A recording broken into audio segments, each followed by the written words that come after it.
आपले सुंदर शहर वाढत्या लोकसंख्या आणि वाढत्या शहरीकरणाच्या दबावाखाली टिकू शकणार नाही.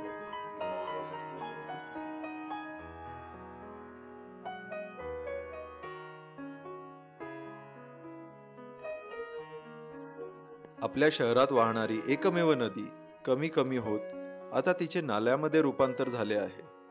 आधुनिकीकरणामुळे आपल्या घराच्या आजूबाजूची हिरव्या गालीच्या सारखी दिसणारी झाडे आता नाहीशी झाली आहेत.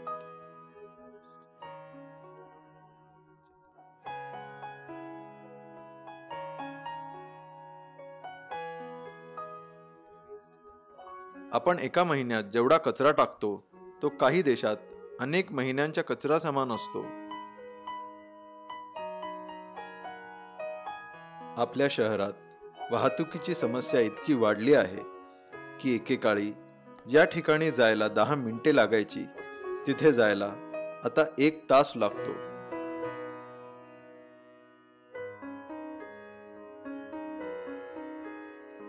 आपल्या शहराशी असे वागणे योग्य आहे का जिथे आपला जन्म झाला आणि आपण लहानाचे मोठे झालो?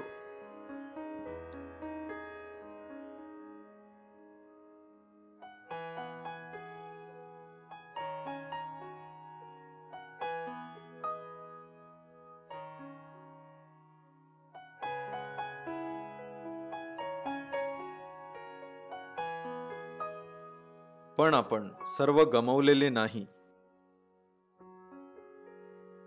असे काही लोक आहेत ज्यांना काहीच फरक पडत नाही, परंतु असेही काही लोक आहेत जे शहराला वाचवण्यासाठी काम करत आहेत. जे हरवले आहे ते पुन्हा बनवण्यासाठी हे सर्व दररोज काम करत आहेत.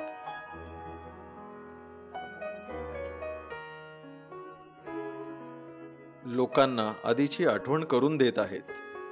नदी पुनर्जीवित करत आहेत. त्याबरोबर नदीतील कचरा काढत आहेत.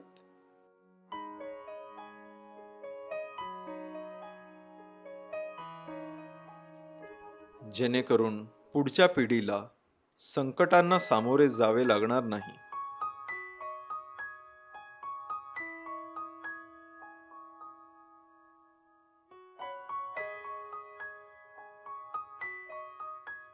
अपने घर घर में जो हमारा गार्बेज कचरा कूड़ा जनरेट होता है उसको हम सेग्रीगेटेड मैनर से अगर हम काम करते हैं, सेग्रीगेशन करते हैं, ड्राई वेस्ट और वेट वेस्ट अगर सेपरेट करते हैं तो उसका बहुत अच्छे से फ़ायदा होता है प्रोसेसिंग में.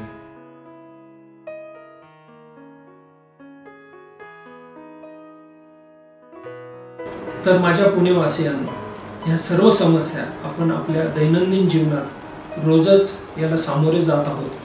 तर या सर्व समस्यांसाठी सर्वजण आपण एकत्र येऊया आणि आदर्श पुणे घडवूया.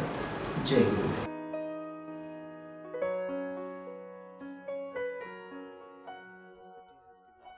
या शहराने आपल्याला बरेच काही दिले आहे. चला आपण या शहराला काहीतरी देऊया. चला आपल्या पुण्याला आदर्श पुणे बनवूया.